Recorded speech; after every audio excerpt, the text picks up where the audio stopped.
మరొకసారి చేయొచ్చు. చూడండి ఆయన అన్నమాట. అంతా బాగున్నప్పుడు ముఖం ఆగాగు, కొంచెం బ్యాక్ అని. దైవజనురాలకి ఈ అయ్యగారి వర్తమానాలు అంటే చాలా ఇష్టం.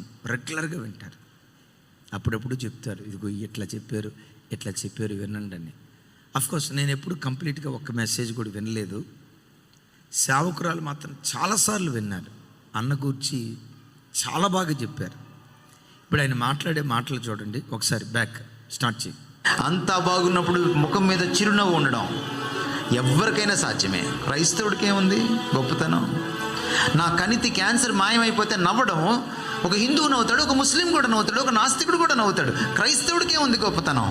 కానీ లోపల ఏమీ మాయమవ్వకుండానే జబ్బు అలాగే పెట్టుకుని సఫర్ అవుతూ కూడా బయటికి నవ్వగలిగానంటే అది ఒక క్రైస్తవుడికి అర్థం ఉంటుంది.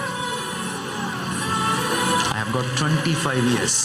ఈరోజు నేను సిల్వర్ జూబ్లీ చేసుకున్నాను. నా కిడ్నీ ప్రాబ్లం సిల్వర్ జూబ్లీ ఏరేది. నాకు పెళ్లి కాలేదు కాబట్టి 25th anniversary నాకు లేదు.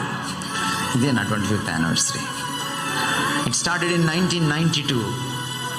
My problem with kidney. నా దేవుడిని అడిగాను, నువ్వు నా కోసం చచ్చిపోయావు, నేనేం అడగలేను, తీసేయమని కూడా నేను అడగలేను. నీకు ఇష్టమైతే తీసేయలేకపోతే ఉంచే, బట్ నీ కృప నువ్వు నాకు చాలు. నువ్వు నా కొరకు చచ్చిపోయావు, ఇంకా నేనేం అడగగలను?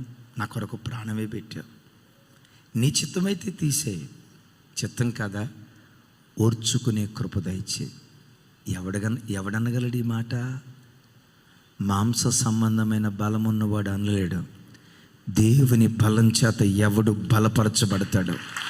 క్రీస్తు బలం చేత ప్రతి క్షణం అంతరంగాన్ని ఎవడు రేపుకుంటాడో దేవుని చేత బలపరచబడిన వాడే కరువులోనైనా స్తుతిస్తాడు, ఖడ్గంలోనైనా స్తుతిస్తాడు, వస్త్రహీనతలోనైనా స్తుతిస్తాడు, ఉపద్రవములోనైనా స్తుతిస్తాడు, మేలులోనైనా ఆరాధించే ఆరాధికుడిగా ఉంటాడు, కీడులోనైనా ఆరాధించే ఆరాధికుడిగా ఉంటాడు. ప్రకటించటం తేలికే, వినటం తేలికే. ప్రాక్టికల్గా ఆ సిచ్యువేషన్ వచ్చినప్పుడు వినిన వాక్యానికి తగినట్లుగా నిలవబడగలిగేది ఎవరో తెలుసా?